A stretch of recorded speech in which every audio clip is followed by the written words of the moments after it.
I left my iPad at home.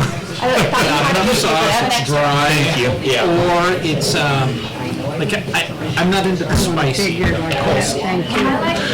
I have to work all day and all night and 30 years and whatever. It's called youth.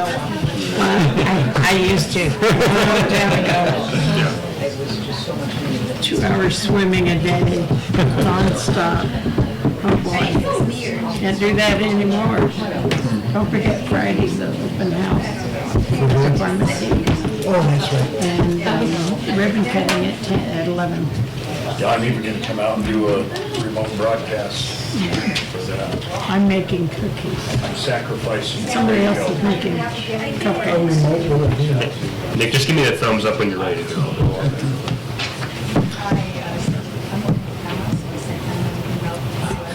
Should we close that door so that all the cool air doesn't go out? That's probably a good idea. Yeah, what are we trying to hear from the whole neighborhood here? Dad, is that you? Any lights to turn off? All right, are they ready? I asked my dad, who was down last weekend, I said to him, I said, did you really have to go through the house? Oh, open my Cindy, door Cindy, and Cindy, you close make me every door and nuts. every window and turn off every light? I have to do It's like, yep, I still do it. That's why I can't. Wake up, Mom, You see me a doggy bag? because I do that with my boys. It drives me crazy. I find myself sometimes just, I'll say stuff to my love kids and I German realize videos. that I've heard It's been this so many before, years. you know. I grew up on Yes. this stuff. Dad said the same thing to me, and he's like, When you go to bed, make sure all the lights are off. Make sure what they. lock the door on you. So I'm just waiting on.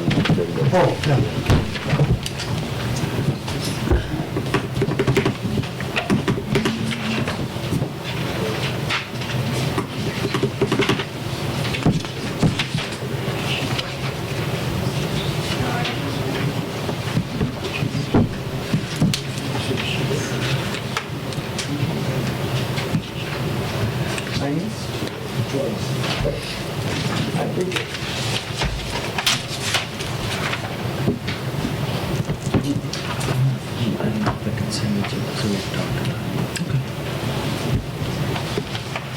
What we'll do is we'll move it to item 3 on new business. Okay, all right, great.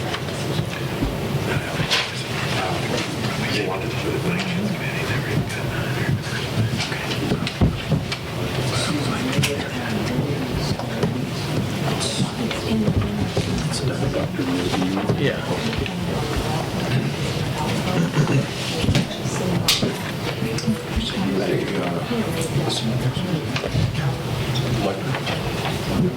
No gas.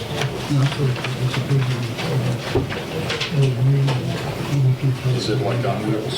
Well,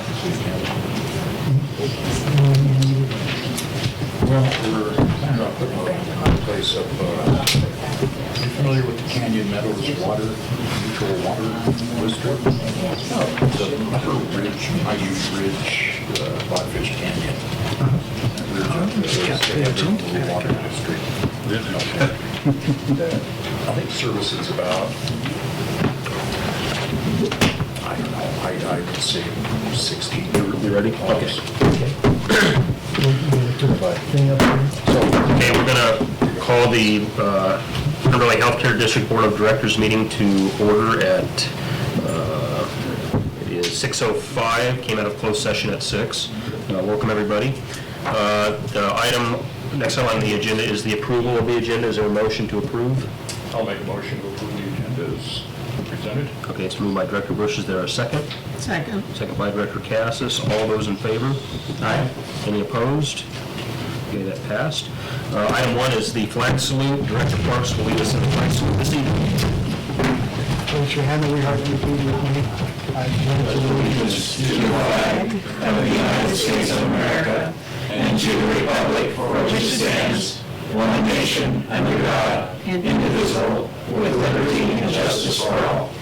For those that wish to remain standing, our CFO, Chet Beadle, will lead the invocation.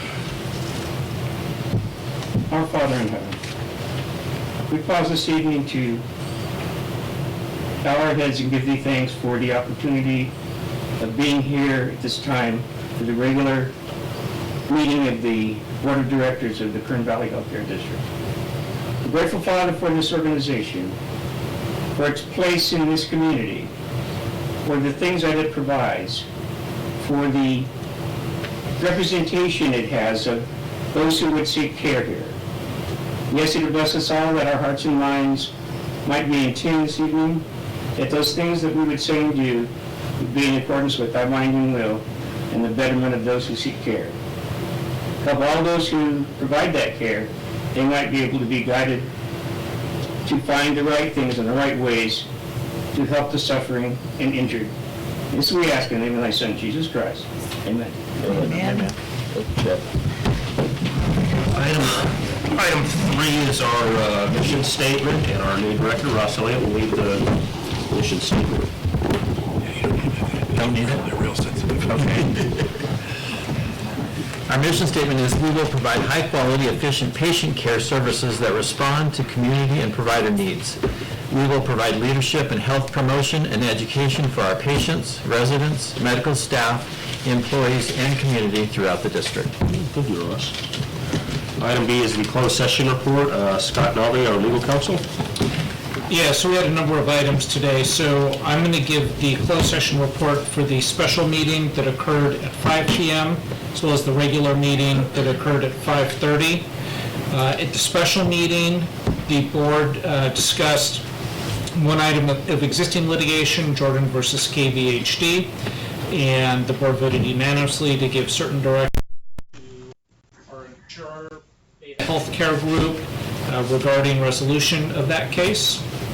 The board also discussed 2 cases of potential litigation. The board first considered the claim of Paul Quinn and voted unanimously to reject that claim.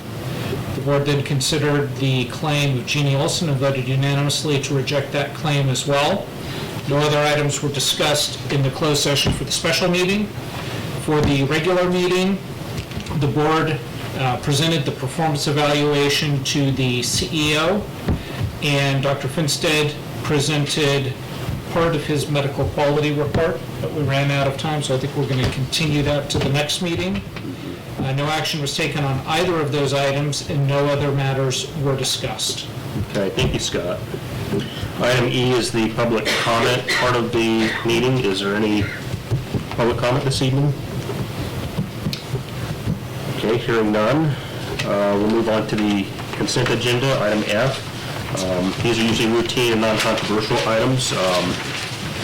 Director Elliott requested to pull under medical reappointment Peter Newell, MD, consulting for emergency medicine. So we'll move that to item 3 under new business. So that can, I have a question about that first. okay. So those are closed session items?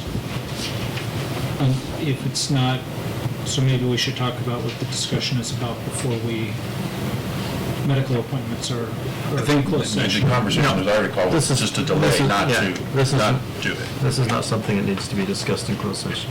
Okay. Okay. So we'll go ahead and move that to item 3 under new business. Was there anything else that needed to be pulled or discussed? And of course, for Director Bush, of course, you have to abstain on the contract. Okay. Just, Not for me. okay. Is there anything else before we move to approve the consent? I move we accept the consent agenda as amended. Okay, just moved by Director Cass. Is there a second? Second? Second by Director Elliott. All those in favor? Aye. Okay, any opposed? Okay, and abstention? Yes, Okay. Okay, 1 abstention, that carries. Thank you. Moving on to the reports, the foundation report. Ms. Hess, welcome. Good evening. So I want to remind everybody, this Friday, we're having the ribbon cutting and open house at the pharmacy. It starts at 11 o'clock till 1 o'clock. We're serving very healthy hot dog, chips and water, and Bill Walker from the county will be there. We're also doing a broadcasting this remote, thanks to Charlie. So hopefully we'll see you all there. I also want to let you know that the foundation is starting up their diabetic clinic. We've got it scheduled for July 10th, 17th, and 24th. Those are Wednesdays. It'll be held in this room. The time's either going to be 5 or 5:30. We haven't decided yet. And we'll do a second class in August on the 14th, 21st, and 28th. There again, we'll hold it in this room at 5 or 5:30. So as soon as we firm up the time, you'll see that advertised. Questions? Questions from the staff? The Friday's event at the pharmacy also is designed partially as a drug take-back Yes. location as well, which is a positive move toward, making people in this valley aware of what they might have lying around the house. So people will be able to come to the pharmacy for any prescriptions that they have left over and put it in this little box.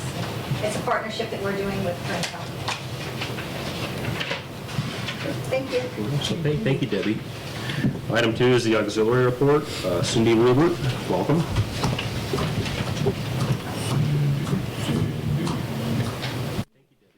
Thank you very much. Good evening. Well, so far in auxiliary land, everything is going just great. We had election of officers at our last meeting, and our staff, or our officers are going to be president, myself, Judy Brown is going to be first vice, Lynn Winters, she's new to the board, she's going to be second vice, treasurer is going to again be Martha Evans, recording secretary Debbie Ansel, corresponding secretary Linda Gotzi, and parliamentarian, we have another newbie, David Kellogg. He's going to be that. Installation will be a week from today on the 12th at 12 o'clock noon. We're going to have Flag Day in the park, and we hope you can all make it. Donations have been coming in really, really strong lately with all the Soretta Street, with the churches had their run of sales. And last weekend was Squirrel Valley Days. And the last 2 days last week, we had awesome days. We did over $1,100 both days. That's the most we've ever done. So we're really happy about that. And then Friday, we're going to be at the ribbon cutting ceremony, serving the hot dogs and cooking them. So that's all I got. Okay, any questions for Cindy? Well, thank you for doing an awesome job, as always. Thanks, Cindy. Item 3 is the medical staff report. Dr. Finstead, Chief of Staff. Thank you, John. The Medical Quality Council met on May 14th. We reviewed and approved the 2019 plans for patient safety, plans for quality improvement, and for risk management. We also reviewed regular reports, including first quarter risk summary, skilled nursing quality assurance reports, the plan of correction reports, along with the Medicare beneficiary items that are monitored to regarding quality of care. The utilization committee, review committee met on May 15 and discussed and reviewed issues regarding denials of payment and authorization. They also reviewed the ongoing changing requirements regarding the discharge of homeless patients. This was in addition to their regular reports, including medical records review, utilization review, and physician statistics reports. The Infection Control Committee met on May 14 and reviewed the annual employee influenza vaccination declination report, which is a measure of how many of the hospital employees were vaccinated, and that was 96.9% for the 2018-2019 flu season. So not quite 100%, but getting pretty close.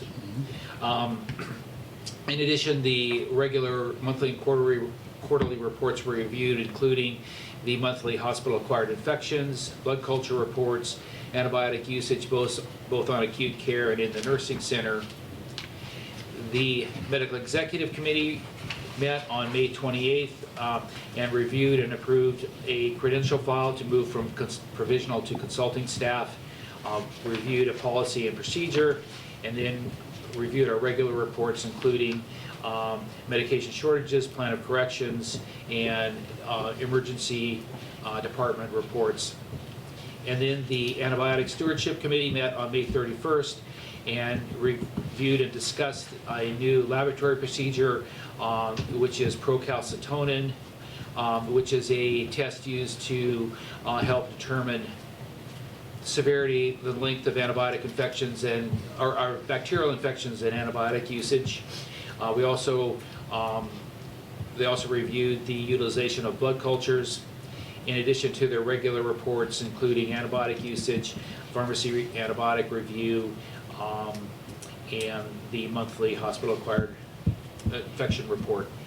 And that's the end of my report, unless there's any questions. Okay, any questions for Dr. Finstad?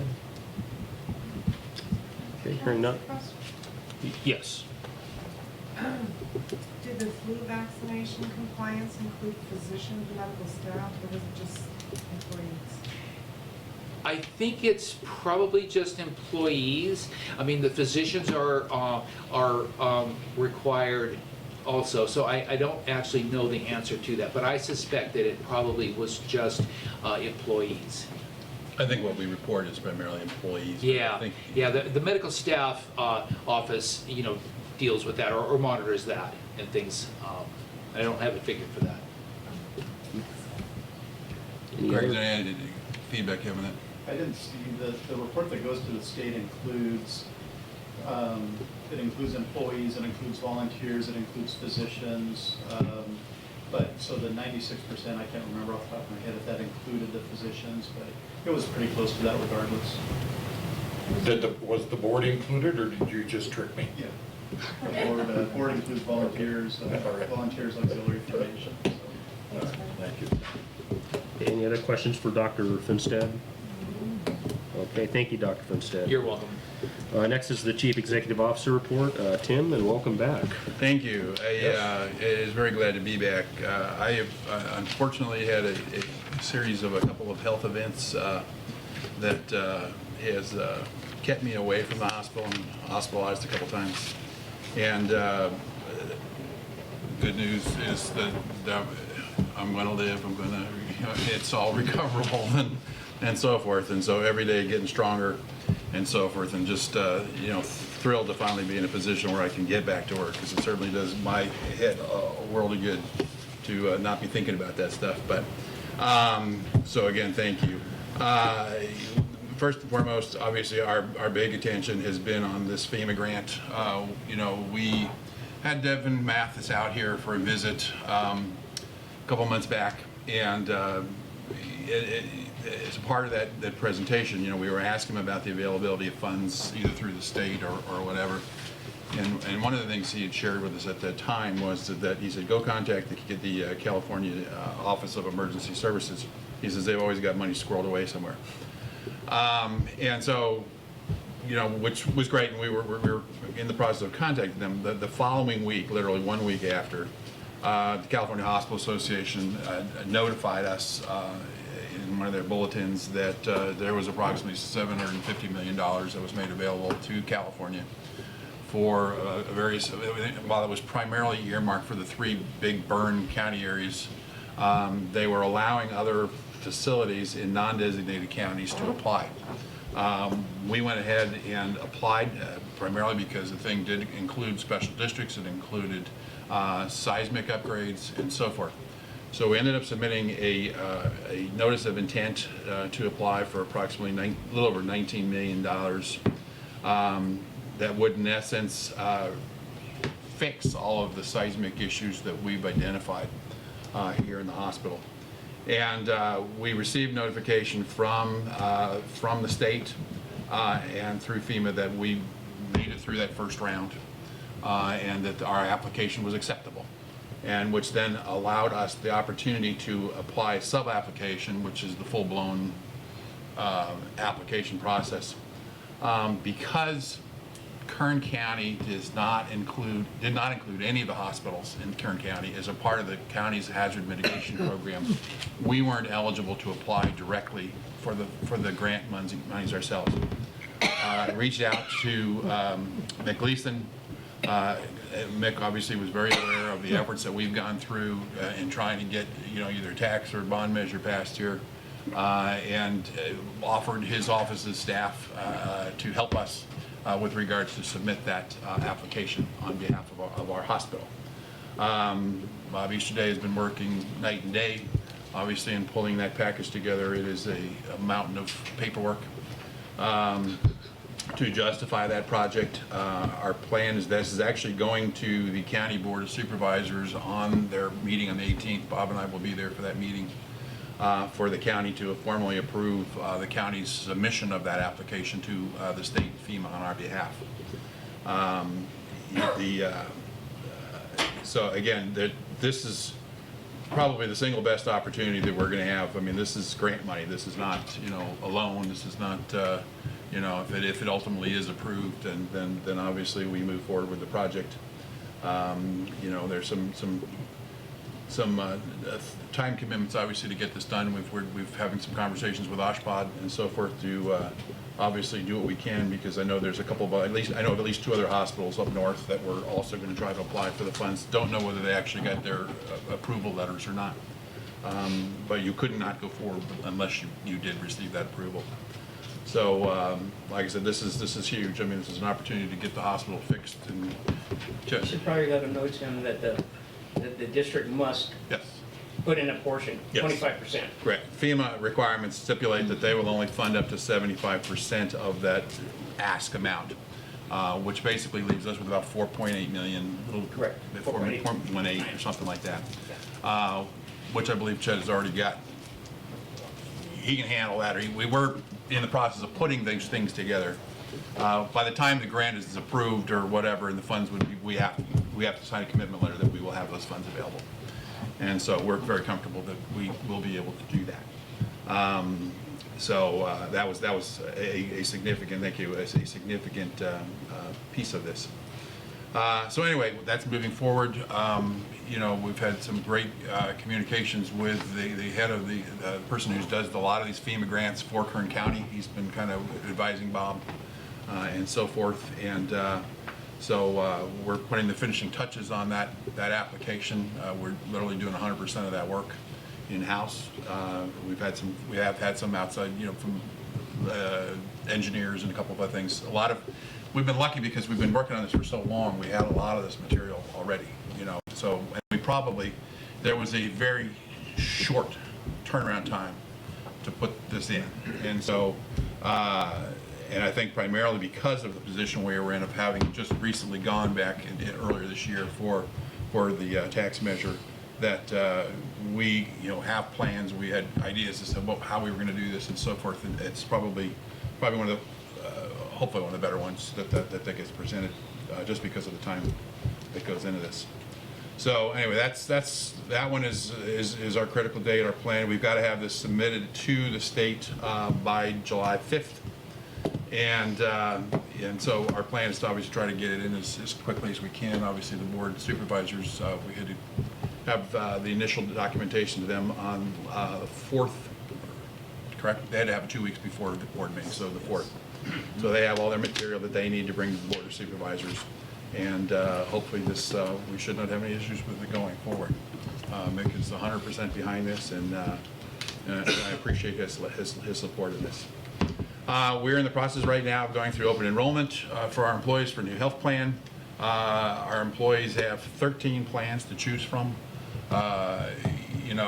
with combination of HMOs and PPOs. Matter of fact, there are 2 new plans that were just added this year. So we've started that open enrollment today. We've got probably half our staff that have already signed up, for their plan for this next year. That there actually will be some meetings tonight after this meeting in this room for informational meetings for the employees. And a lot of the employees that really are having questions are people that are new employees who weren't familiar with the plans and all the choices that they have. It's unique to have this kind of a choice. We were extremely lucky to get into this program with California, with California Choice. CalChoice, that's right, thank you.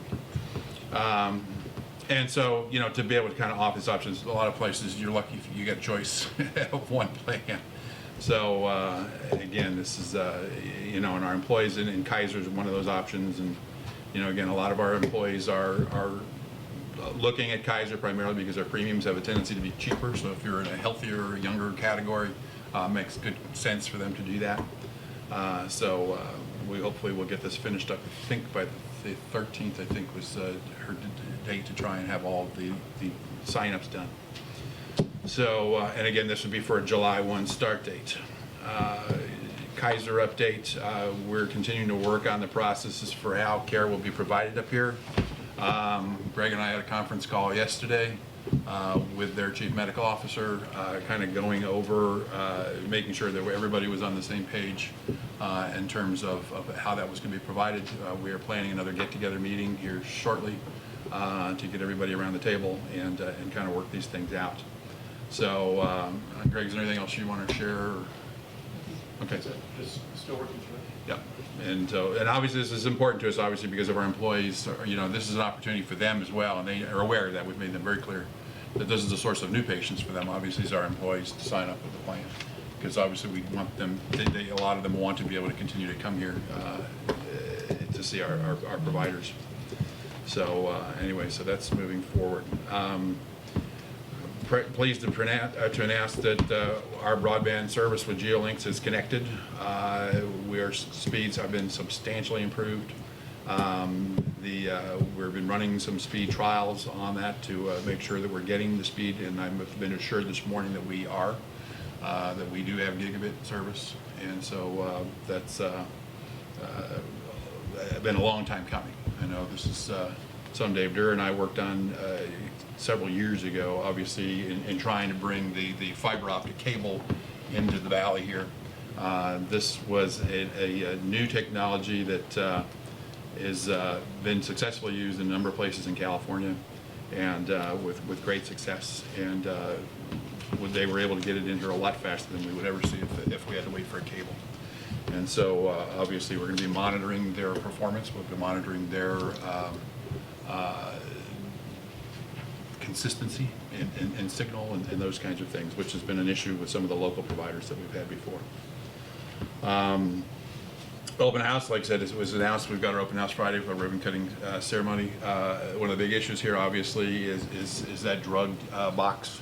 I think right now there's maybe one or two others in town. I know of one for sure, which is at the sheriff's office.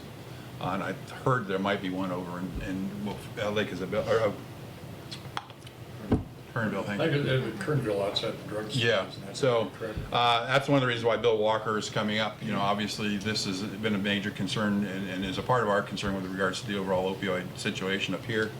And, you know, one of the things we've seen is, you know, that people, for one reason or another, either don't take the meds or whatever. These things get left around the house. They're picked up by kids. They're sold. They're whatever. You know, we've talked, and I've had pictures on my phone of a situation that happened to Mark with 3 trash bagfuls of controlled substances that were left to him. That person just kept refilling the prescription and never took them. We almost left the country that day. No, we were going to finance the hospital. Yeah. That probably was not a bad idea.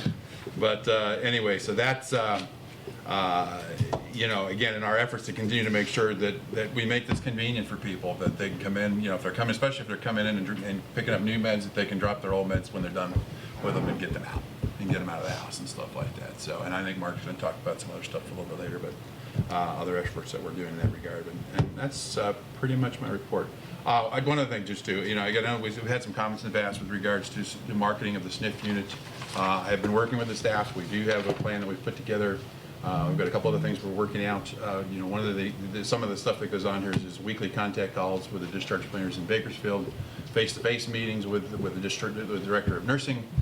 With those individuals, we're looking at setting up lunch meetings up here with the discharge planners so they can come and see our unit. Because I think even today we were hearing that some people had come in for a tour and basically indicated, my God, I didn't realize it was this nice, you know, that this has substantially changed, and that, you know, they were very pleased. And so we're going to talk about doing some direct marketing to the community to kind of talk about activities and the kinds of things that we do here to kind of, you know, show the quality of life that people can have in our unit.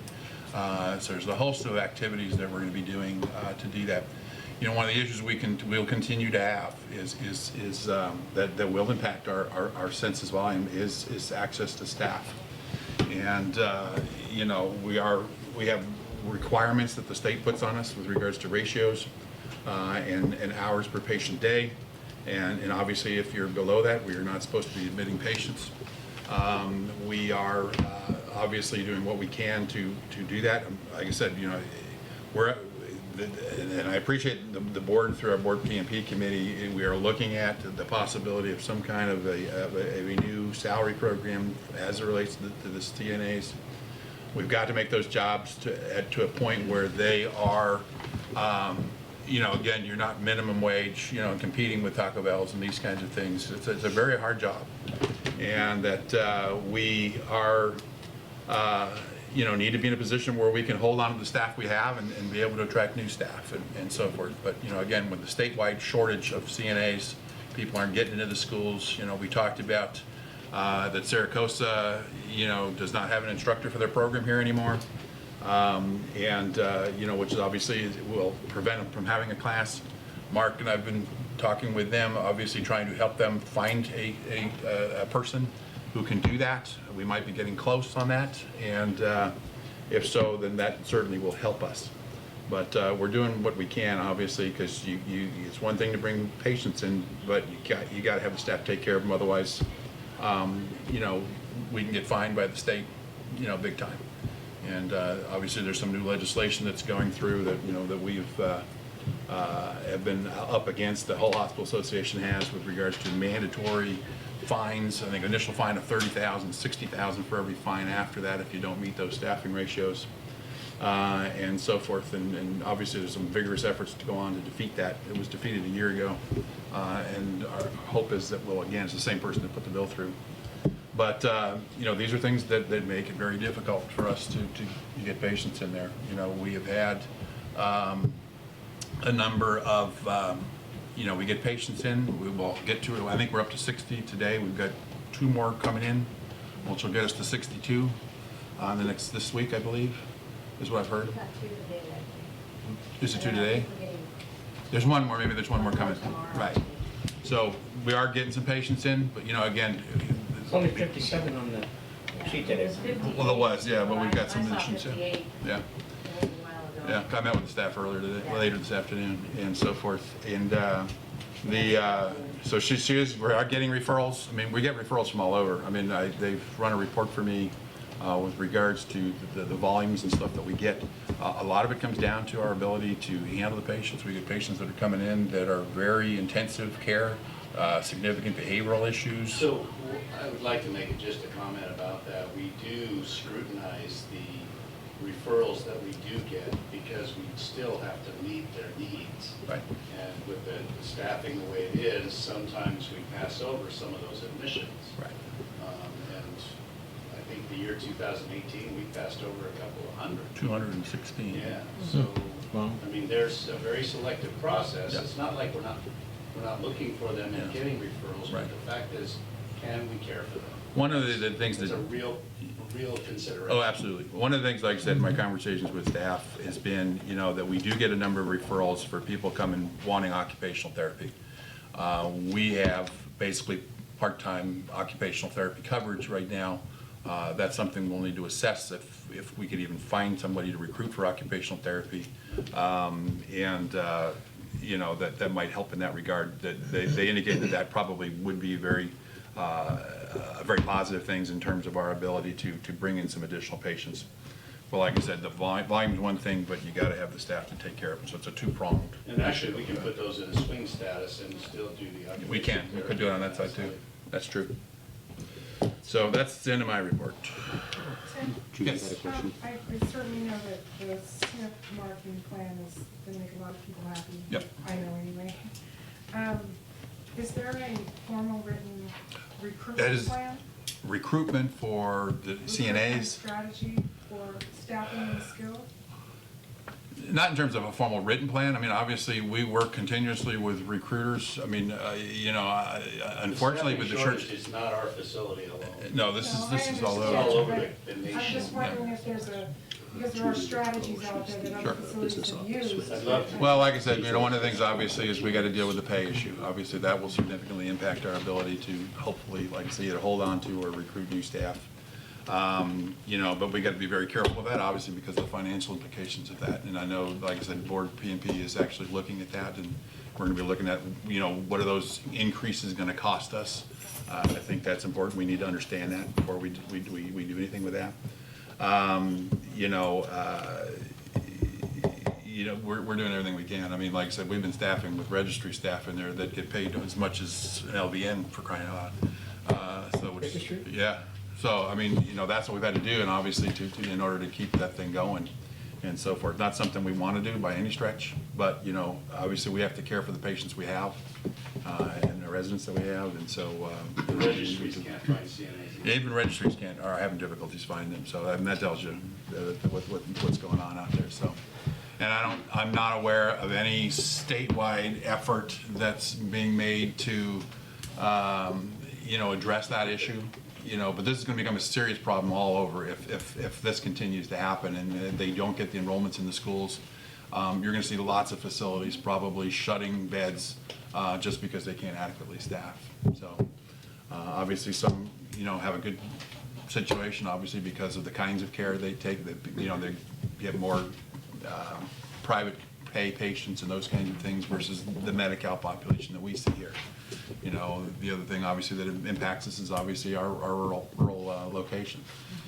Again, we work very closely with the hospitals and discharge planners in Bakersfield, and, there's a lot of them that, are more than happy to send you a patient because they're dying to get them out of their hospital, and, and, No pun intended. no pun intended.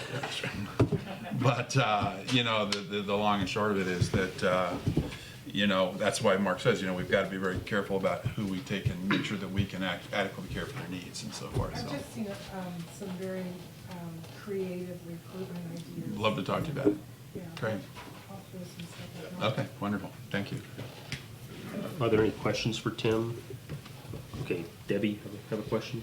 Yeah, Tim, I just wanted to confirm the dates about the FEMA application. So you said that the county supervisors are going to decide on it on June 18th? June 18th, right. They're And then what was this July 5th? July date? 5th is when the package has to be postmarked to the California Office of Emergency Services. So it would go from the county then to the state? Comes to us. Counties, as soon as they sign all the documents and so forth, they're going to give it to us. We've got to literally put everything on CDs, and then we mail that. It has to be postmarked by that. Our plan was to try and get it in early. I didn't want to wait till the last minute because a lot of ways some of these things work is they start earmarking monies as projects come in. So we want to make sure that we're in ahead of the game and not at the last minute. And then how long do you think it'd take before No you find clue. out? No clue. Yeah, like I said, at that point, then the state reviews them, and then it goes to FEMA for final review. Is the point. Because the state works so fast. They haven't. Well, we're surprised that they responded as quickly as they But that- did. yeah, Yeah, it is. that was a surprise. There is nothing in all of the information that says how long until you get notified. Yeah. And then the question about the 19 million, that would take care of all of the seismic requirements that you needed to do as, the tax proposal ones? Yes. You just don't have to pay the interest? Is that why it's so You don't much have to less pay money? anything. You don't have to pay anything, right? Right, but you asked for a lot more money in the tax bill. Well, partly, yeah, because of interest and stuff like that was in there, yes. But the actual monies for the construction were less than we asked for from here.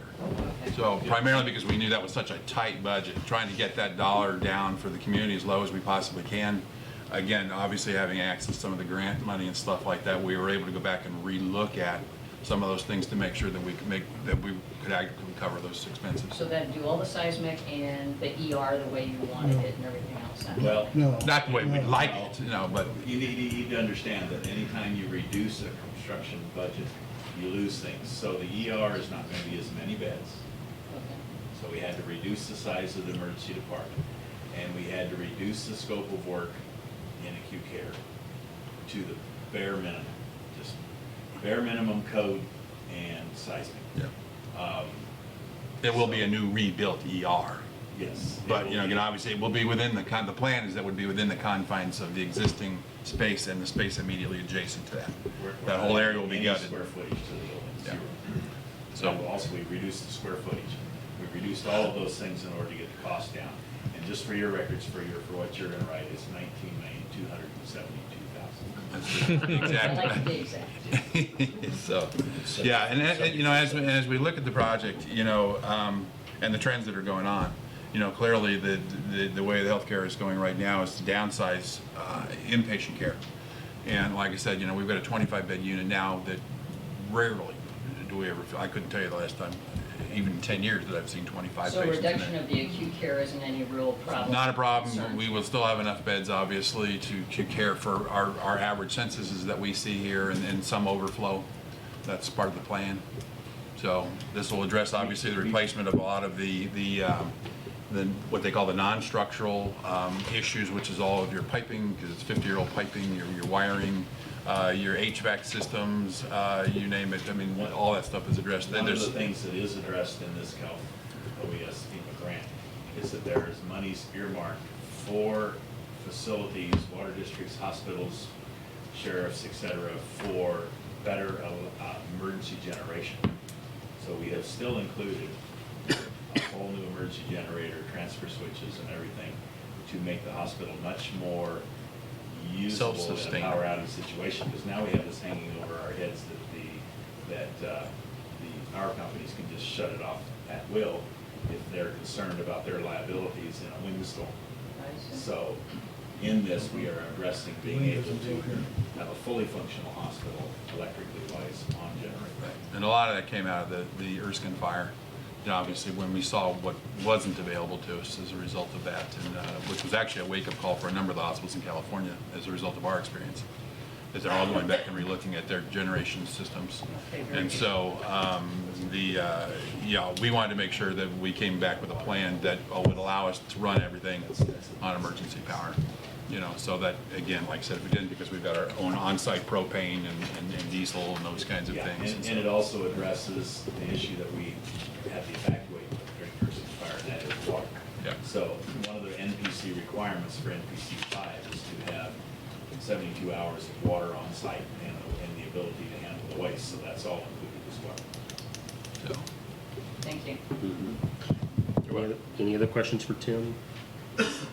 Tim, the only thing that I had, did you want to talk a little bit about the potential contracts with the other hospice, or is that too premature? oh, well, again, that was a part of the plan. The marketing plan is obviously we're going to go ahead and execute an agreement here with Kindred Hospice. You know, due to the unfortunately the short lengths of stay that you can experience with a hospice patient, which can be anywhere from days to months. You know, this is what's kind of given us this in and out, you know, situation that we've had with volume in there. One of the issues. There's others. You know, and the idea was, obviously, we've only had access to Optimal for the last couple of years. We used to have access to Hoffman Hospice, which then closed their doors up here. So Kindred has reached out to me, wanting to do an agreement with us. I think we've actually gotten a couple of referrals from them. And then just literally within the last day or so, we've been reached out by a third hospice company that it was wanting to talk to us about maybe a contract as well. So obviously getting access to more patients, referrals and those kinds of things, that would be a great thing for us. Okay. Thank you. I have a question. Oh, yes, Dr. Elliott? Yeah. Thanks, Tim. You had mentioned about the CNAs and the shortage here and the shortage statewide. Is there enough of a problem yet that we can, at least through maybe CHA or some other organization, propose legislation to ease some of the staffing requirements and allow maybe the caregiver certification to fill some of the roles? That's actually a really good suggestion, and I would have no issue whatsoever reaching out to them. I know, like I said, because of these staffing regulations that are coming forward, which are just literally intrusive, because they don't take a look at what your actual situation is or your attempts that you've made to staff. It's just, you didn't get the number, you got fined, you know, and so forth. And that just puts a big undue burden on the hospitals, on all of us, you know. And so, yeah, no, I think that's a great suggestion. Yeah, I would agree with that, because I know that there's hospitals down in LA, you know, forgive me for saying this, but in like some of the more lower income areas that have, more serious problems, they do nothing to correct it. Yeah. And they get fined, whereas Yep. we, we're trying our best, Yep. but a fine of $30,000 or $60,000, I mean, It's huge. that's outrageous. Yep. I mean, Yeah, so- no, that's a very good suggestion. So we have to do that before the California Hospital Association, or ACH? They're like I said, they are the big advocacy group for representing all the hospitals in California, so they carry the biggest weight. Okay. And so obviously, we would reach out to them. We will probably maybe want to have some conversations with COF, which is the California Association of Health Facilities, which is more geared towards long-term care, and some others that I'm familiar with. I think it needs to be a multi-directional approach, because like I said, everybody's going to be impacted by it. Oh, The shortage of CNAs has been exacerbated by the minimum wage in California, Very and true. it's ratcheting up, gonna get because worse. what it started doing was bumping into the wages of these people that had to actually go to school and be licensed. Yeah. And so they can get the same kind of wage, as Tim said, working for fast food chain. The problem is that when you have that, now about 10 years ago, they didn't have the same kind of minimum wage problem, but they did have a problem with a shortage. And what the state of California did, and I don't know the impetus for the legislation, but they actually mandated a special wage increase for all licensed long-term care facilities, or just CNAs, uniquely, Yeah. and how much that was going to be. Now, I don't know if anybody's introduced something like that again, There's been but nothing. it did happen last year. Yeah. Okay. And I think we're probably at that point. I think maybe that's why bringing this to the hospital association and maybe reminding them That of that did impact our facility, because I had CNAs on one side of the hospital making one number and CNAs on the other Is that right? side making a Making a higher different number. number. You guys remember that? That is correct. It's only for ones working for long-term care. Yeah. Oh, okay, that's interesting. Yeah. Which then makes it hard to staff if you need one on the other side. Yeah. But, no, the great suggestions. I will absolutely get on that right away. Thank you. Do you think you'll get maybe support from other comparable hospitals like KVHD? I know, because like I said, I was on a conference call about a month ago with, when I was still managing the California Critical Access Network. The administrators were literally begging others, if you've got extra CNAs, please send them to us. And we're going like, yeah. we don't have enough to get around with. Yeah. So, yeah, it's a problem all over the state. Okay, thank you, Tim. You're right. Next is the Chief Nursing Officer report, Mr. Gordon, welcome. Well, good evening.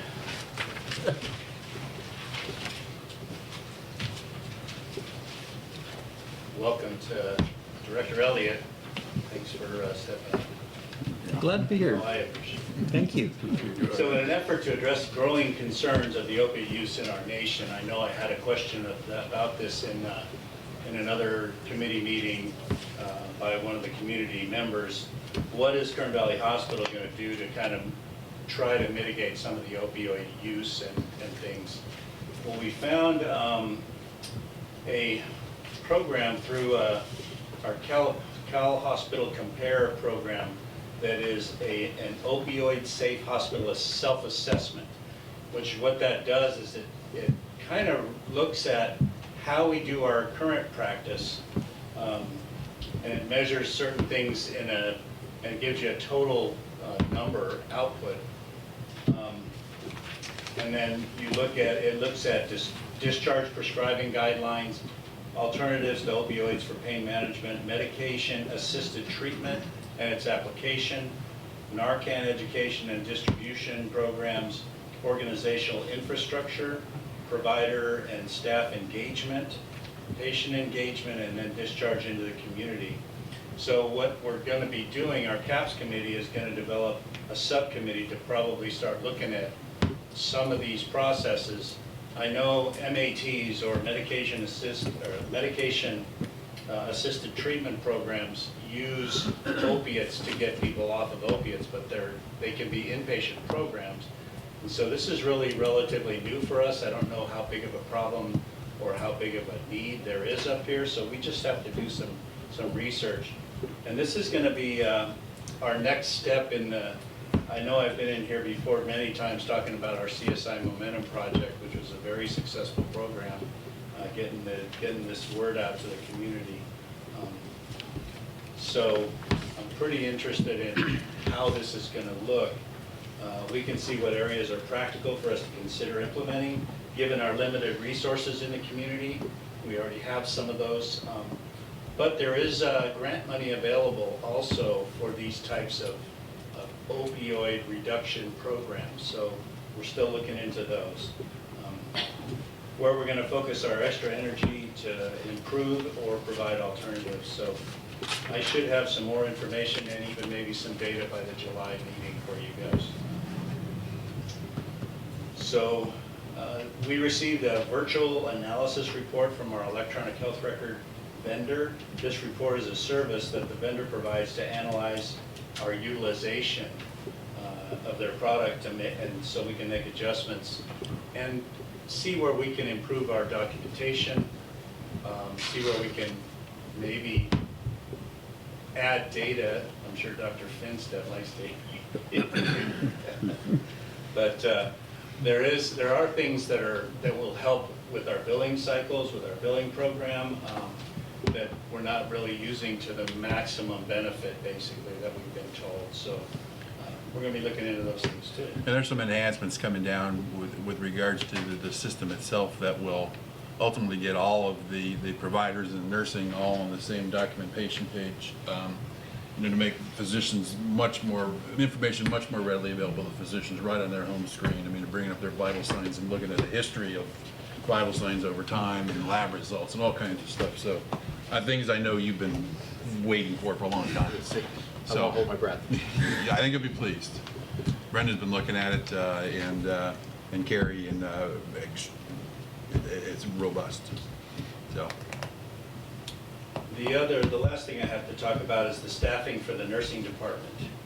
It's pretty fragile at this time.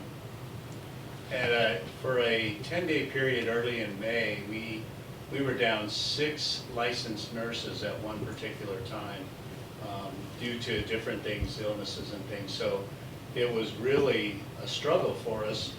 We had to keep patients in the ER for a period of time because we didn't have enough staff on acute care. It was really a crucial moment for us. We got most of those people back now, thank goodness. I'm confident they all will return shortly. There is still a national nursing crisis with emphasis on CNAs, as we talked about a few minutes ago. And they are even difficult to get from registry for 13-week contracts, and it's just difficult to get people right now. So anyway, so that, if there are no questions, is my report. Any questions for? I've just got a comment. Yeah. You passed over someone that wanted to get in skilled nursing because he had Alzheimer's. His wife came in the office, yeah, I guess he was a walker, yesterday, and she said, I guess he went to Arvin. A nurse walked up to him and he hit her so hard he knocked her out. So I'm glad we passed him up, and apparently you know what you're doing. However, I was sad for that nurse, but. It's a balancing act. It's a fine line, and the ones we do take who are not dangerous at this point can become that way in the future. Yeah. So you just never know. Some of the people we have right now are on one-to-one care. That's an expensive proposition for us. These people that are on one-to-ones have a special attendant with them walking the hall. That's all they do. Yeah. And that's an expensive thing. I'm going to probably get the CFO to comment on that. And in addition to that too, one of the issues is, like I said, we don't always get the truth about what's going on with the patient. We get lied to because there's substantial financial pressures on the acute hospitals down in Bakersfield to get them out of their hospitals. And one of the strategies, obvious, is that we're going to go down and do a face-to-face review and chart review, on each of these patients that we're considering for bringing up here, because again, you get them in here, and once you get them here, they're locked. You can't get rid of them, and so forth, because this is their home, and so we've got to do our duty to make sure that we, in fact, have put eyes on that patient and have reviewed some of the behavioral issues and those kinds of things that are going on. So makes it a little bit more of a difficult process, but Okay, thank you, Mark. Yeah, item 6 is the Chief Financial Officer report. Mr. Chet Beadle, welcome.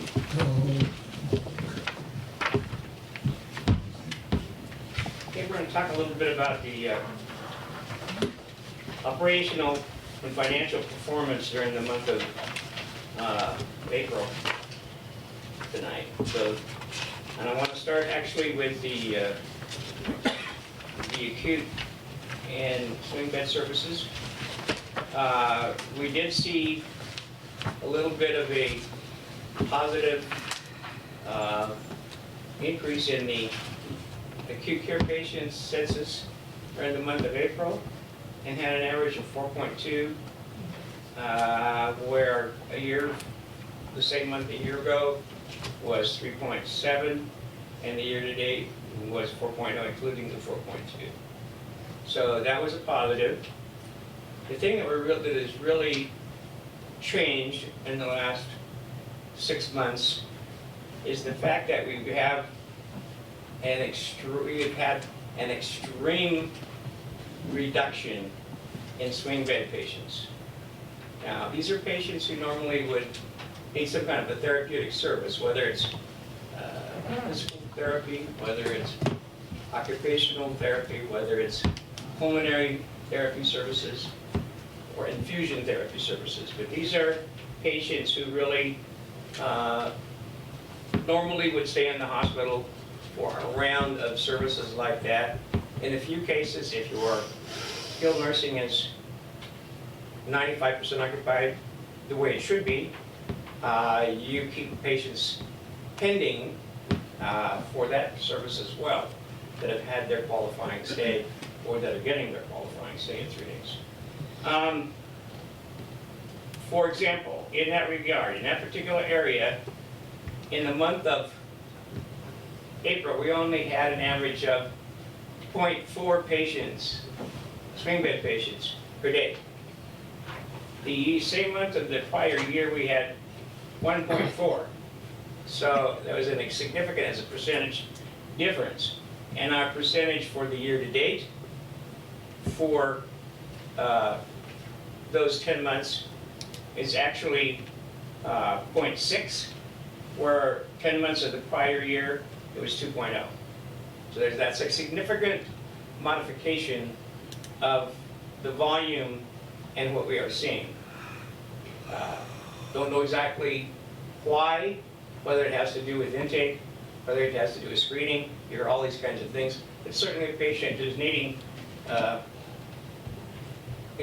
therapy services shouldn't be one that we would turn down for any reason. So the question is, are we maximizing our ability to know when those patients are available and addressing them for the utilization as quickly as possible? Because just as Tim said, those hospitals in Bakersfield want those patients out of there. They don't have any swing beds. That's only for licensure of small communities with small hospitals. So they're going to get rid of them to a nursing home or to some other place. And if you're not on top of it, and you're not in correspondence with those discharge planners in those hospitals, you've got a problem. And I don't know if that's the problem, but we have a problem. Let me go on. I want to turn now to the long-term care. We talked about there has been a significant increase, in my opinion, in the last 60 days in our efforts to at least look at potential candidates. There was many months going by where our approach to referrals, whether we knew that they were there or not, we actually didn't do many assessments. And when we did them, many of those assessments were made. That has turned itself around a bit, and we're doing numerous assessments per week now. There's just been I can't say there was a specific plan, but it's certainly changing. The intensity of the people, the commitment of the people has certainly changed in the last 60 days. However, our average for the month of April was 55.2 patients A year ago, that same month was 55.3, so you can see how long that trend had been setting. But it's a situation where 56.3 is our year-to-date for 10 months, and the prior year-to-date was 62.2. The break-even is relatively in the area of 65 residents. And the reason we need that Medicaid County residents is because effectively all the residents are Medi-Cal. Okay? They're either Medicare primary, Medi-Cal secondary, and most of them, many times they come in without that, they may have been on an HMO, whatever, and that has, HMOs, relatively speaking, only for the first short period, and sometimes not even that, approve their patients that are going to go into long-term care. So you have to get those patients qualified for Medi-Cal. And that sometimes it's not the easiest thing to do, and sometimes the fact that they have some money in their particular, not necessarily in their possession, but in their portfolio, and it has a situation where they have a significant spend down. Because what happens when they qualify people that make over the amount or have over the amount of assets, then they must have a higher spend down. And we have some patients that have well in excess of $1,000 a month spend down before Medi-Cal ever starts picking up anything. So that can also be a deterrent. In that regard, it's a situation where, albeit the fact that there are things that we have to take care of and rules that we have to make, a nursing home that's a freestanding nursing home, I will tell you, if it doesn't run 95% occupancy, it isn't going to be in business very long. It's going to shut down.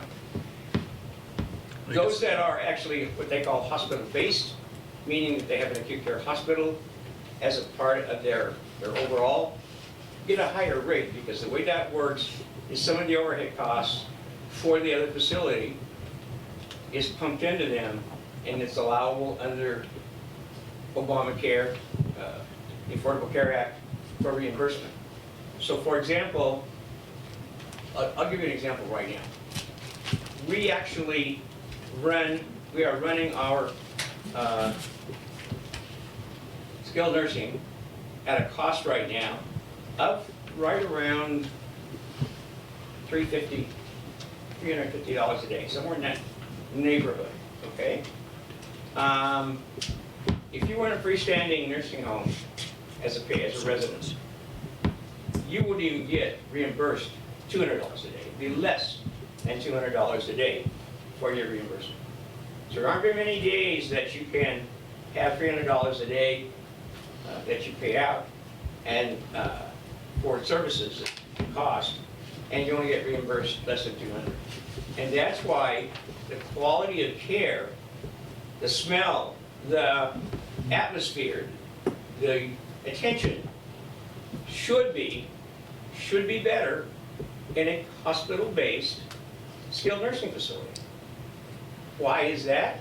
Because there's more money coming in to be able to pay for some of the increased levels of care. Okay. Now let's talk about what we get paid. Also, in the state of California, the way they do it even for hospital-based facilities is yes, they give them more money because of the overhead costs, but they also say, well, we don't really want to do that based upon what their cost is right now. What we're going to do is we're going to make sure that everything, that they didn't report this much cost or allocate this much cost when it wasn't appropriate. So they give you whatever it was that they have audited for 2 years before. No inflation factor, okay? Just what was your cost 2 years prior? And that's what you get paid, okay? So right now, for example, as I said, our cost is about $350, we get about $280, right? Something in that neighborhood, about $280, $290 a day, because that was our cost as audited 2 years ago. So even with us, even when we do have patients, we have to try to figure out how to get those costs down. Now, if you're sitting here at 50 patients, 57 patients, 60 patients, okay? Here's your overhead cost over here, okay? You're gonna get some cost over the top, but you say you're gonna have some left in the hospital. The whole idea is you want that nursing home to have a higher amount. What it's gonna do is spread your fixed costs farther, and your costs are gonna go down. There was a time from 1991 that the state decided they were going to freeze the rates. And what they were going to do is not pay you what your allowable cost was as you went forward, but freeze the rate at that. And they lost a lawsuit to the California Hospital Association after 6 months that wouldn't let them do that. For that 6-month period, there was a lot of back and forth and how it was going to happen, how it was going to roll in. And finally this year, Governor Newsom decided he was going to go ahead and collect that. So he sent everybody a bill for that 6 months. Well, back in those days, we really had our costs down. Okay, so what our costs were $197 a day if it was frozen. Okay, what our costs unfrozen were somewhere about $230, $235, $240. So that's what we got paid. So I got a bill from the state of California for that 6-month period for $500,000. Pay them back. Okay?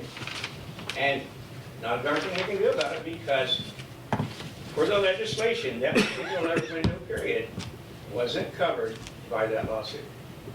Okay? Just an idea of how things work. Okay? So you can talk about all the idiosyncrasies, but there's idiosyncrasies on the ability side of keeping things going. Okay? The emergency room. The emergency room is another area that's really impacted us this year. Our emergency room started out gangbusters in the summer of 2018. And then it went crappy. What I say crappy is, for years I sat here and saw at least we were seeing 20 patients a day. Okay? No longer is that the case. We may have a day that's 20. We had one yesterday. But big deal, the day before that may have been 12. Okay? So, and the costs there were relatively fixed, because you don't take a doctor and say, well, you can go home for a while. You know, we'll call you from down in LA if we need you. Come on up. You know, you're paying them for being available. Okay? And you're paying Dr. Fairley well for being available. Now, it is true that the availability of physicians is not paid for or reimbursed for critical access or cost-based hospital anywhere except in the ER. And the Medicare was smart enough, or CMS was smart enough to know that that was an area where you had to have availability of physicians. So you have to show how they'll only pay you for standby, part taking care of patients, that's billed separately, just like it would be in an office. But if you can show standby, then they'll let you have certain reimbursed costs. However, based upon your utilization. However, to be able to do that, you must show that those actual times when the doctor was not taking care of patients, and you must have that doctor sign in and out every day to be able to prove that. Okay? Now, let's go on and talk a little bit about what's happening in that. There is no question. Actually, if I went down to LA and I was looking at an ER and I wanted to see how that ER was doing, the major thing that I would look at is what percentage of the total visits that they had in that ER would be admitted. There are many, many larger hospitals, in Bakersfield as well, when they're in the 20s, they're admitting more than 20% of the patients that come to them. I will tell you that in the 25 years I've worked in small hospitals, there were many times where if it wasn't a double digit, we were really concerned. We wanted to be at least 10% or above. Our percentage here at one time was running just below 10, 8, 9. Our percentages for 3 years, 4 years. Right now, for example, the month of April was 5.68%, and that was up. The year before that, it was 4.76 in the same month. And for the year to date, it's 5.32. Now, I will tell you that in a critical access hospital like this one, we don't get direct admissions. You may get them once on a blue moon, which means that they're admitted by their doctor from the community or the rural health care. Where we get them from the ER. Okay? But if you have them, you got to have a situation where you can take care of them. Anyway, that's the story about what's going on. Now let's talk about dollars for a minute. In the month of April, we actually generated just over $9 million in gross revenue. Every single area of product line, and that means our inpatient acute, swing, even our clinic, our outpatient and our ER, our long-term care, and interestingly, the one that we have been struggling with a little bit, the retail pharmacy was the only product line that was above its budget. All the rest of them were below. So a total of $833,000 below, just to give you the impact of this. So the situation is that... That's the budget, though, so that's, Pardon me? that's the budget, not, again, looking at prior year or whatever, so. Say that again? I said that was, yeah, 800,000 short of budget. Yeah. Correct. Yeah. And the budget's based upon the prior year plus an inflation factor, because we raised prices 7%. Okay? So what you can really say is that in many of the months, we have been lower in generation of revenue than we were a whole year ago, even with a 7% price increase. So you go from there and you talk about our contractual allowances have stayed pretty much the same, not bad. We have been able to do some savings to our direct costs. You would hope that you would, your variable costs. So let's say in the month of, for example, in the month of April, we actually were $329,000 below our budget, yes. If you want to say below the prior year, we actually were about $100,000 below the prior year in expenses. But is that enough? Is the question. Is that enough? And how much those are fixed and how much of those are variable? And how much of those are statutory? That's what you have to look at. Okay? So, but it's still, the 329 still doesn't come to the 431,000 that we were down from budget in collectible revenue.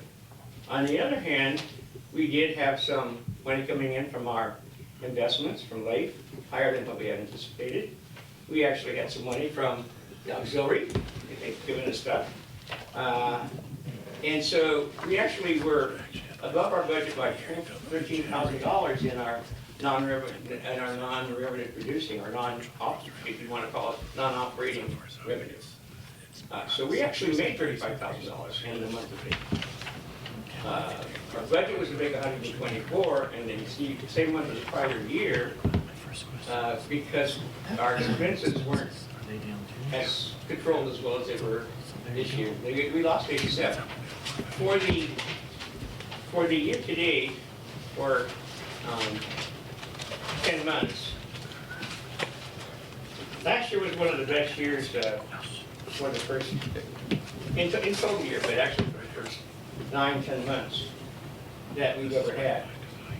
And we came out on $3 million on an annual basis. But at this time, on the books, before we had actually taken any non-operating income into the books for revenue side, for net profit side, we actually had $821,000 in profit in 10 months. We are actually at $281,000 loss. Now the question, we got 2 more months from this, will we make it? Well, I can tell you that it doesn't look like it's be. May actually is not going to be as good as April, and June is going to be worse than May. So far. So I don't see that happening. I see this as with a loss. I think I forecasted somewhere in the neighborhood of $400,000 for the year. Now, we'll get some of that money back through the audit. I expect some money to come back into that and offset it. But I think our years of large funds, like we had last year, don't appear unless we change the modification, we modify things, are not going to. Okay. So you got to hear about the operational side along with the other little things that we hear. That's important. So unless there are questions, I'm going to stop with that. Good night. Are there questions for Chad? No. No questions? Well, Good job. I want to say that it's important to point out when he's talking about people staying under budget, in many ways, you don't always want them going over budget because it would show more census or productivity or more patients use budget money. And when we have a lack of patience, it makes it easier to save money on supplies, staffing, and things. So not necessarily a good thing. It's nice that everybody's watching their budgets, you know. Supplies will take care of themselves normally. Yeah. Because you don't need them, you don't use them. Yeah, exactly. Staffing is what's called a stiff variable cost. Yeah, okay. You can't take an hour and Fair enough. then No, have a I patient, understand, take that away and have it 1 for 1. But you can reduce it. And we have been reducing it. Check all the numbers that you didn't go over, which is great. It's available on the internet or in the office if someone didn't have a computer, right, Heidi? Okay. Thank you. All right, thanks, Chad. We don't have any old business this evening, so we'll move on to the new business. And item 1 is an action item regarding the restructuring of board positions and committee assignments. And this is with Director Elliott coming on board. Talking at our last meeting, we thought about switching some things up, and that requires board approval. Correct me, Charlie wants to go on board P&P, and Ross wants to go on finance. No. No? I'll go wherever you assign me to. Is want a strong word? Well, I kind of feel like, when we have new board members, being on finance is probably one of the more important committees because you kind of get the feel of how it works from a financial perspective, and Chet and Barbara both go into more detail at that committee with all of this. So I think that's a good stepping stone to kind of get your feet wet. I sat in on my first committee meeting just as an observer this last go around, and I have a lot to learn. As did I. Yeah. And I'd like to say, John, if you don't mind, Yeah. that, this kind of came about because we all want what's best for the district, and this board wants to have. I don't have an ego about it, being chair, being treasurer, chair of the finance committee, means nothing. When Ross Elliott came on, knowing his background, looking at his resume, I'm going, the best thing for the board, the best thing for the district is to put him where, whether he likes it or not, is to put him in a place that he has a much larger depth of understanding than I do. I too have, said this 100 times and I apologize, but I'm getting old and I repeat myself. It was drinking from the fire hose. I'm going, what? Wait, whoa, slow down. I understand it now, and I have great respect for Chet and Barbara and what they do, but I brought it up to both our chair person and to Ross last month. If you're willing, I'm fine the way things are, but I really think that he would best serve us in that capacity. And that was how it started to come about, and I don't think anybody disagreed. Ross may throw himself down on the floor and start kicking his feet and stuff. I'm happy to do it. Okay, so we'll go ahead and we'll put Ross on finance, then Charlie will go on board P&P. Because the finance committee does require one of the board members to be the treasurer, so at this point, I'll let Ross and Jean kind of duke it out who wants to be the treasurer. Oh, I would rather he be the treasurer, because he has to be at the meeting that way, and I could miss one. Thank you, Mr. Parks. Now, what about secretary, because Sherry was the secretary, That's right. so, So we'll need a motion for Ross to be treasurer, and then, and Charlie will be secretary? do you want to be okay. Okay. As long as I get a raise. And I second it. Well, and we haven't done a motion yet. Can we do this in Oh, okay. one I big thought full you motion or wanted to. two separate motions? You can do it all at once. Okay. Is the board okay doing it with all of them? Yes, yes. Okay. Is there a motion to appoint Ross as treasurer and Charlie as secretary? And put him on the other thing. On the committees, yeah. The- Okay, I make a motion, we do that. And I Okay. second it. Okay, it's moved by Director Parks and seconded by Director Cassis. Any other discussion on this? Hearing none, all... Thank you, Yeah, thank you, Ross. Glad to do it. Yes. Okay, all those in favor? Aye. Okay, any opposed or abstaining?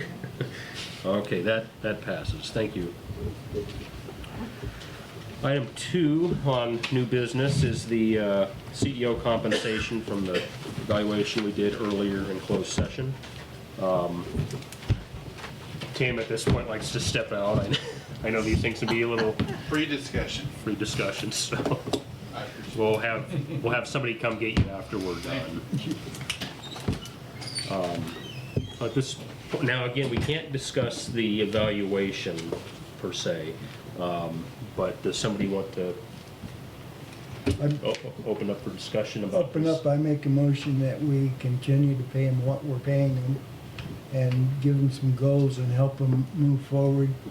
And we need to make money. This is the best of times for reimbursement, the best we could.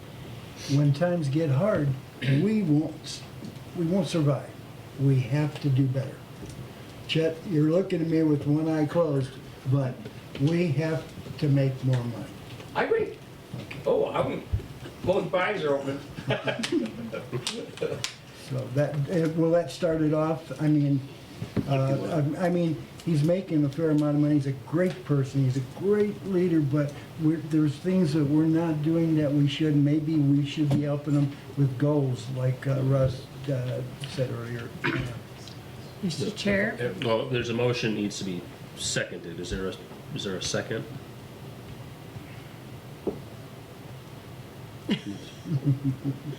Okay, well, that has, Discussion? it's had, no, Yeah. So then the motion, I think we if need there's some not more a second, the discussion. motion fails. okay, well, And someone can make a different motion, and if there's a second, then you discuss it. You wait till you get a motion and a second. okay. So, Can I make a motion? okay, well, that motion has passed, or failed, Okay, Director yes, Parks, right. I'm sorry. No, that's fine. Okay, Director Elliott? I'm not sure I have enough information yet on the goals that we want to see Tim accomplish in the upcoming year, and so I'd like to delay this for a month. And I guess that would be my motion, is to revisit this at our next meeting. Okay. Well, it's been moved and seconded, it's been moved, do we need a second on that? Is there a second? I'll second if is that okay? Yeah. Okay, it's been moved and seconded, discussion? Yes, I would like to know what the norm is, what the scale is, what we are talking about, if we give is it an incentive? I know how many times that he has turned down a raise within the last 4 or 5 years. I don't know what is the scale now or anything like that. I don't know how many times he's turned it down, but it's been frequent. Probably 3 or 4 times within the last 5 years. Last year he got 3%. 3%? Yes. Okay, And I ran couldn't for the remember board because of that. yeah, He didn't deserve 3% Okay. last year. okay. Is it Director That's all Bush? I wanted to know. Yeah, if I may, first of all, I am somebody who, my entire life and professional life have been opposed to comparing what I make to what other people make. I just don't think it's a factor. I really don't care. I've had situations where I've made better deals for myself and then other employees that were doing relatively the same job found out, and management went crazy and everybody else got raises and I didn't get a raise for 2 years, until everybody caught up to me. I think it's unfair. What I take into consideration, I think it's imperative right now, we had some good discussion about this, about setting some goals and being more definitive and getting more evidence together of progression on certain items that we've been talking about for too long. And he's amenable to that, and I keep saying this, the last couple of years anyway, that what we also have to take into account is the literal millions of dollars that this guy has saved us by restructuring us when we were about to, shut down. Both he and Chet teamed up to get that done. The contacts that he's got, whether it's just, equipment that gets donated because he knows somebody at a bigger hospital is not going to use it, but we could use it. I just think that he's been well worth whatever he has been paid. My thought process at this point is just, we have agreed to sit down and define some goals a little more stringently. And I think that's the way to progress, but I never, yeah, he makes money, but he's also been here, what, about 11 years now, and 10, yeah. He's I think just this is now actually this month. 10th anniversary, yeah. He's he's nowhere near what he was making at his previous job, but I admire the fact that he cares enough about this district.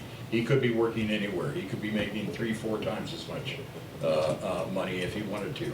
I've always been appreciative of the fact that he gives a damn about this district and makes the drive every day, is totally committed 24/7, that even through health issues that he's been going through in the last couple of weeks, that he showed up here Monday just to be here. It's the character of the man, and so I have no problem rewarding that. If we were sitting here right now, if Jeff was saying, you guys, we're toast, we have some optimism. If we take care of some things, we'll be okay. But I think he's the guy that can lead us to that. We're a lot better That's all I off need than to most say. critical access hospitals. Absolutely. Like I say, if we were just in the can right now, But it takes, might be something else. it takes attention to Yes. operations. Yes. Anyway, that's all I have to say. Thank you for listening. Send me a bill. So if the board the consensus of the board seems to agree that we'll just defer this till July, that will give us some time to give Tim some ideas on some goals that are measurable and work with him on that. I mean, I will say from my perspective, being the board chair this year, some of the goals that I worked with Tim on, quite a few of them have actually been accomplished in the last year. I know the SNF is still an issue, but some of the other issues that came before me from staff and the public with employee health claims, for example, and the vendors. I can talk about that. Okay. You were looking at me like, oh no, don't say that. I'll tell you if you should. Okay, I know you will. And also, just the fact that, we've been lobbying to get this seismic law changed and looking at alternatives like the Cal OES. I mean, that's like a once in a lifetime thing so I mean, there's been some things that Tim has done this year. And I've enjoyed working with him, and I think with the board that we have in place, we'll sit down with him and go over some of these goals, and we'll revisit this in July. And also, I do like the idea of doing a summit, a board summit that we talked about. That way we can work on some more long-term strategic planning as well. So Tim seems to be supportive of that idea as well, so. So it's been moved and seconded. Is there any other discussion before we take the vote? Okay, If here. we I'm have sorry. the- Oh, I'm sorry, go ahead. Oh, go ahead, Charlie, go ahead. No, I was just gonna say, if we have the summit at the Pinecone, would you have to recuse yourself? I don't know. No, Paradise Cove. I mean. I kind of like Lodge at Painted Rock, too, I mean. Sure you guys did it Yeah, last and time. I'm not putting Tim down by any means, he's a great guy, but we need to do better. And I don't wanna reward him for not doing better. Maybe next year, we could give him a 20% raise. But this year, I don't think so. We'll go ahead and call Okay. the I'm sorry. question. All those in favor? Aye. Aye. Okay, any opposed or abstaining? Okay, that passes, and we'll revisit in July as old business. Okay. Okay, thank you. And if somebody wants to go ask Tim to come back in, or...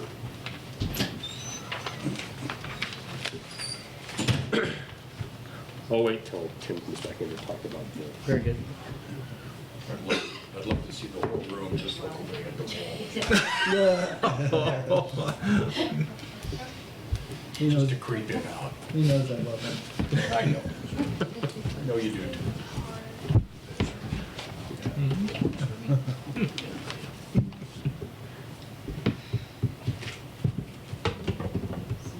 Okay. I feel the same way about Mark. He's terribly underpaid too, but it's worth it. But Mark's pretty though. Really?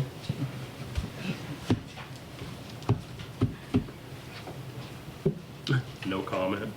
Yeah. Some harassment right there. Remember, we're still podcasting this. Yeah.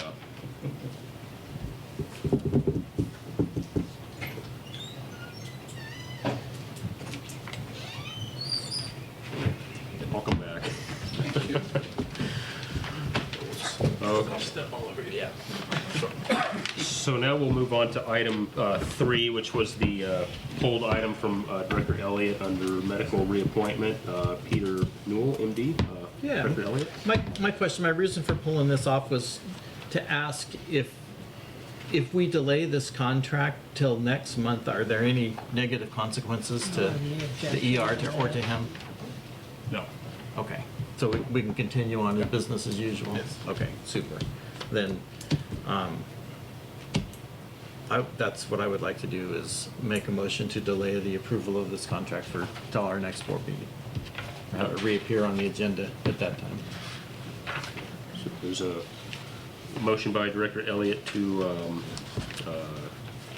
delay approving Dr. Newell's contract until the July meeting. Is there a second? Second. Second by Director Cassis. Any other discussion? Hearing none. All those in favor? Aye. Okay, any opposed or abstaining?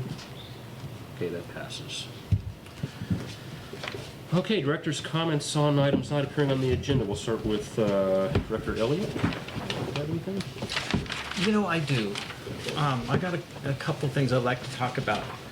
One is, before I was appointed to the board, watching the live feed here, I think it was one of the first times there was a live feed. There was a woman that stood up to make a complaint about the services she received at the hospital, and so the community heard those complaints, and loudly. But we're not talking back and saying, but here's the other side of the story. And I know that with HIPAA laws and patient confidentiality laws and the litigious society that we live in, there's not a lot of information we can share, but I'd like to somehow creatively report back on those and tell the other side of this story to the extent that we can. That we've conducted an investigation and all's okay. Or I don't know what the words would be. Yeah. And I don't want to create a roadmap for some energetic attorney to come after us for if there's things that we did wrong. But I suspect there probably aren't many, if any. especially in those loud vocal complaints. And I think it's important to build. We can't have interaction with the public. This is director's comments. Okay.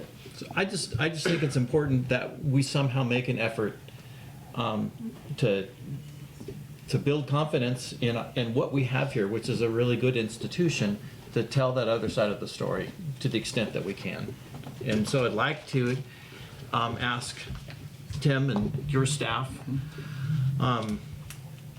to work on a way to report back on those public incidents, the ones that are are on Facebook or on camera. That number one, we're listening, we're taking the complaint seriously, and here's what we found out. So that was one of my comments. And as you and I shared, we can certainly look to do that.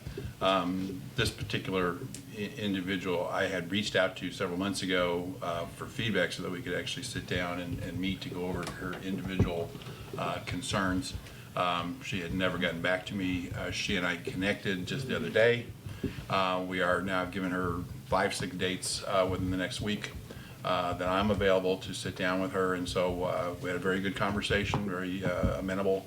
And told her that obviously we are very concerned about her issues and concerns, and we want to make sure that we use these as opportunities for improvement in our ER or wherever. Okay. And so she was very open to that. That's great. And I think that if as long as we're making an effort to hear those complaints and address them, and then report back publicly to the extent that we can. Yeah, that's the challenge. That's right. Yeah. On kind of what we found. Okay. I apologize, Judy. You are staff, actually. So this is, if a board member has referral to staff, then yes, you can, if you had a question or comment, you can talk. It's just the interaction with the general public that we... Beta Healthcare, general liability carrier, has an entire program on dealing with our consumers and complaints and the just culture that's used to interact with them. And it's from the top down into the staff and users. Great. Oh, good. It's very, very Great. Effective, and it would be great if we haven't already done something. No, we can like certainly that. reach out to them. The Absolutely. resources are at Beta. Yeah, they're good. It's all free. Yeah. And I hope over time then that boosts our credibility as an institution. Absolutely. That's what I'm hoping for. Okay. Thank you. Again, I apologize, Judy. No problem. The other thing that I wanted to bring up tonight was interesting. I'm learning a lot in the committees, and I sat on a committee, the Board Compliance Committee, and issues were come up on compliance issues, and it seems like there's a gap in our contracting process where things may be flagged that on compliance with all the provisions of a contract, and yet they're moving forward in the process. And so I guess I'd like to understand better what the internal review processes are for contracts and ensure that we're not siloed and that the quality folks have a say and a review in that process. Both initially and ongoing, Ross? Yeah, question. Both initially and ongoing, or just initially? I'm just trying to understand. For the reviews you talk about, you want to know what the reviews are, and the contract's new initially, or as well as when it actually comes time for An it? ongoing contract. Yeah, I think that the issue in this particular case was there were some questions as regards to whether or not there was certain documentation that was actually kind of required that the doctor may not have been doing as thoroughly as he could. And, and so obviously before we just go ahead and approve that contract, we want to make sure that we've obviously touched base with him, and I know we have through Dina and through Brenda. I've actually written a letter to the physician, actually two physicians, with regards to that and their need for improved performance in those areas. And it's a very valid point. That should be a normal part of our compliance reviews on physician, on any Would contract. that be, there is a check sheet for every contract, even when it comes time to renew to every department? that it goes through, that they're supposed to check those and make comments. Well, process isn't working, because This one got through, so. that's all. Thank you. You're welcome. Director Bush, anything? No, other than to say officially, again, Ross, thank you for accepting this position. I think you're a wonderful addition to this board. I look forward to working with you a lot. Thank you. Thank you very much. Thanks. Thank you. Director Parks, anything?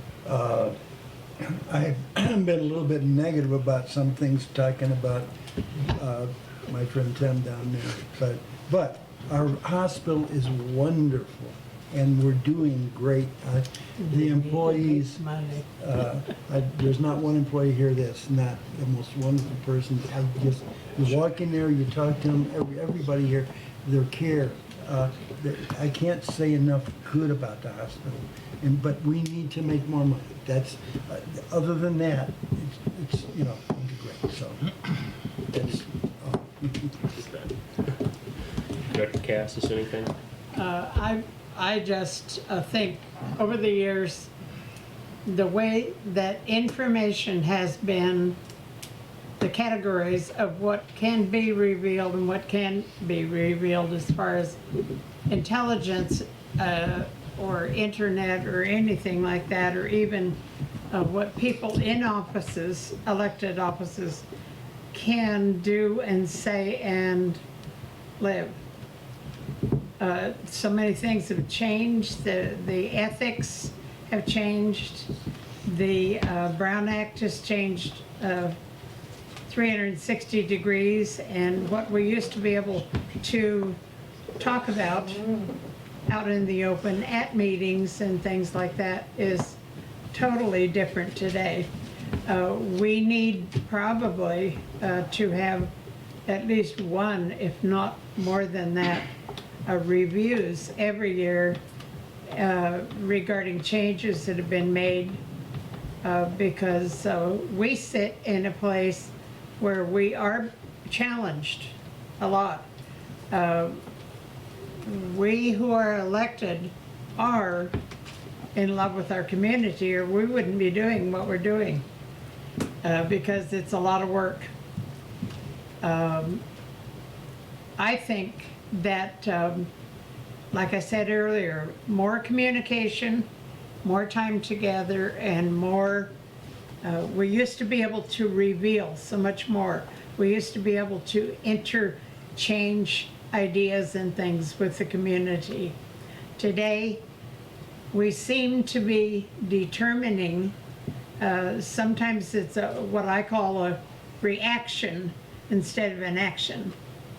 That's happening all over the world to start with, so it's not unique to healthcare, although there's probably departments in this center that would say it is unique.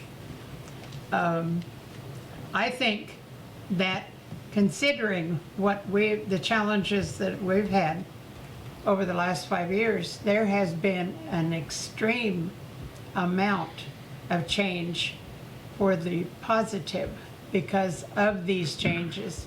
I go along with the laws. I think they're important because there's much too much litigation in the courts today because of the laws. But those are the people that make the laws. They're in Washington. We don't know why they do it. I think that we are, the selection of the people that are on this board at this time is so different than the ones when I first came on in '92. It is a different set of people, different experiences, different history, and I think it's more innovative. I can see that the options that are coming before us are completely different, not only because of the change in healthcare, but because of the change in the board of directors and the things that we do, like I said, and like Tim has said, we zig and we zag in order to make money. And we try to make money as much as we can because everything is more expensive. I thank the community that they're so interested in what is going on today. I love it, because 28 years ago, there wasn't anybody that really cared much about what went on. Just as so, it was here when they needed it, and it's been here when it's needed, and it will continue to be. Could I add to what I said? Yes, I said the employees are wonderful. The volunteers That's are positive. equally or more wonderful. And I don't know if doctors are considered employees, but I don't know one doctor that is great. So, thank you. You're welcome. And the only thing that I had to add, again, I want to welcome Tim back. It's nice to see you back at Glad to be back. Yes. And thanks again to the community for coming out and supporting the hospital. And once again, thank you, Ross, for coming on board. And I think you look forward to being on finance with Chet, Gene, and Barbara. And with that, we are adjourned at 7:45. Thank you. So maybe we can get Chair next week? Yeah. Chair,